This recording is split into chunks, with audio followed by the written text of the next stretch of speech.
우리 그리스도인들은 가난해야 될까요? 부자여야 할까요? 구약에서는 분명히 물질의 복이 하나님께서 주시는 복 가운데 하나였습니다. 그런데 신약에 와서는 부에 대해서 조금 부정적인 표현들이 많이 있습니다. 돈을 사랑하는 것이 일만 악의 뿌리다 라고 말씀하고요.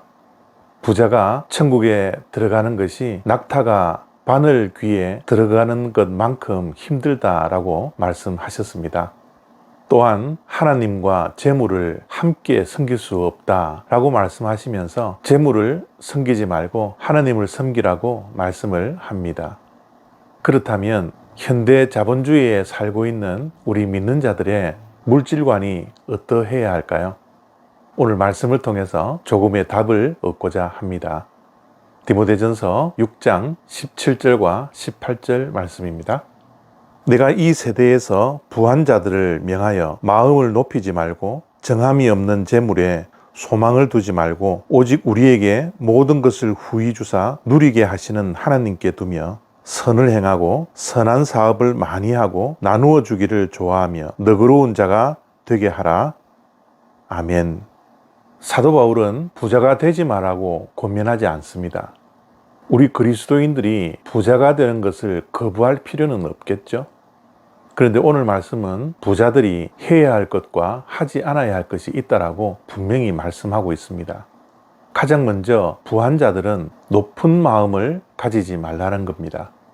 다시 말씀드리면 물질로 인하여서 교만하지 말라는 거죠. 때로는 돈을 가지고 사람을 평가할 때가 있습니다. 그래서 부자들이 돈이 없는 자를 멸시하고 천대하고 업신여길 때가 있습니다. 사람을 결코 물질로 평가해서는 안 된다는 거죠. 그리스도인들이 부자가 되어야 합니다. 그것이 하나님으로부터 복 받는 것이라고 저는 분명히 믿습니다. 그런데 그 부로 인해서 교만해지는 것은 하나님께서 결코 원하지 않는다는 것을 꼭 기억해야 합니다. 두 번째로 부자가 조심해야 할 것이 있습니다. 그것은 돈에 소망을 두지 말고 하나님께 소망을 두라는 겁니다. 우리가 아무리 자본주의 국가에서 살아간다 하더라도 돈이 전부가 아닙니다. 하나님이 전부가 되어야 합니다. 우리는 때때로 하나님이 전부가 아니라 돈이 전부인 것처럼 살아갈 때가 많이 있습니다. 하나님 자리에 돈이 자리를 차지하고 있을 때가 있습니다. 우리 인생의 최고의 가치는 하나님이지 돈이 아닙니다. 왜냐하면 돈은 정함이 없는 재물이라고 말씀하고 있기 때문에 그렇습니다. 정함이 없다라는 것은 불확실하다라는 거죠. 우리의 인생의 모든 것이 불확실합니다. 특별히 돈도 불확실합니다. 돈은 있다가도 없어지는 겁니다. 우리가 불확실한 것에 소망을 둘 수 있습니까? 불확실한 것을 의지할 수 있습니까? 그러지 않죠. 우리의 인생 가운데 정말 확실한 것은 하나님 한 분밖에 계시지 않습니다. 그래서 하나님께 소망을 두라는 거죠. 부자들이 돈을 소망 삼아 산다면 그것은 하나님께서 기뻐하지 않는 삶이라는 것을 우리가 기억해야 합니다. 마지막으로 우리가 돈의 주인이 아니라는 것을 기억해야 합니다. 우리는 청지기입니다. 물질의 주인은 하나님이십니다. 우리는 결코 이 땅에서 청지기로서의 삶을 살아야지 돈의 주인으로 살아서는 안 됩니다. 주인의 재산을 맡아 관리하는 사람이 청지기입니다.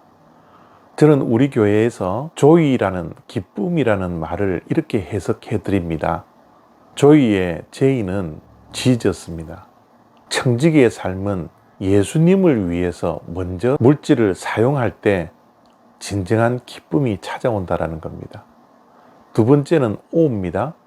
그 오는 others입니다. 청지기는 예수님을 위해서 가장 먼저 물질을 사용해야 하지만 두 번째로는 다른 사람을 위해서 물질을 사용하라는 거죠. 그래서 오늘 말씀은 선을 행하고 선한 일을 많이 하고 나누어 주기를 즐거워하며 너그러운 자가 되라 라고 권면하고 있습니다. 마지막 조이의 단어의 Y는 you입니다. 바로 내 자신입니다. 순서가 바르게 되어야지 청지기로서의 삶의 기쁨이 찾아온다라는 겁니다. 오늘 말씀을 통해서 우리가 가지고 있는 물질과는 어떠합니까? 우리가 하나님께서 허락해 주신 이 물질을 우리는 어떻게 사용하고 있습니까? 그리고 어떻게 대하고 있습니까? 오늘 말씀을 통해서 그리스도인으로서 바른 물질관을 갖고 살아가는 저와 여러분 다 되시기를 바랍니다. 감사합니다.